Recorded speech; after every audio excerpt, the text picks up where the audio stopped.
السلام عليكم ورحمة الله تعالى وبركاته.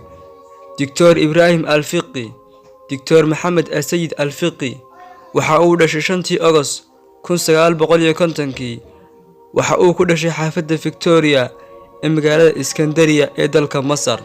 Ibrahim Alfiqi tartankii tenniska ee ka dhacay dalka Jarmalka isaga oo matalayay dalkiisa Masar kadib waxa uu ku noqday dalka Canada isagoo doonaya inuu soo barto aqoonta maamulka halkaas oo uu ka bilaabay shaqooyin yar oo ku maarin jiray naftiisa sida hodheelka maid kuraasi ururin iyo shaqo noocaas ah.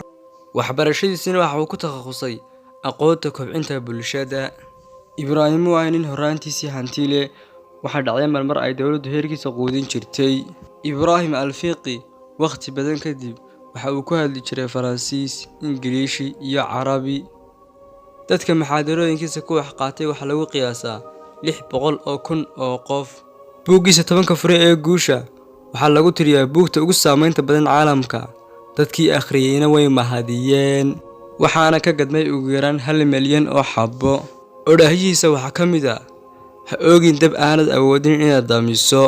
haddii aadan awoodin inaad qof wax tarto waxba ha u geysanin. waxa fashilma kuwa kambaruursaday ee suga intay libintu ka imanayso. jeebka madhan dadka libinta kaba hor istaago laakiin caqliga madhan ayaa ka hor istaaga. weligaa ha sharaysan qof aamusan laga yaabaa inuu naawiliyo wanaag ay afka kale yihiin munaafiqiinta ku xeeraani. Ibrahim Alfiqi waxa uu ahaa shakhsi wax badan ku soo kordhiyay diinta muslimiinta. taariikh san soo koobi karayno halkaas inoogu jooga maanta barnaamijkeena. Wassalaamu calaykum waraxmatullaahi tacaala wabarakaatuh.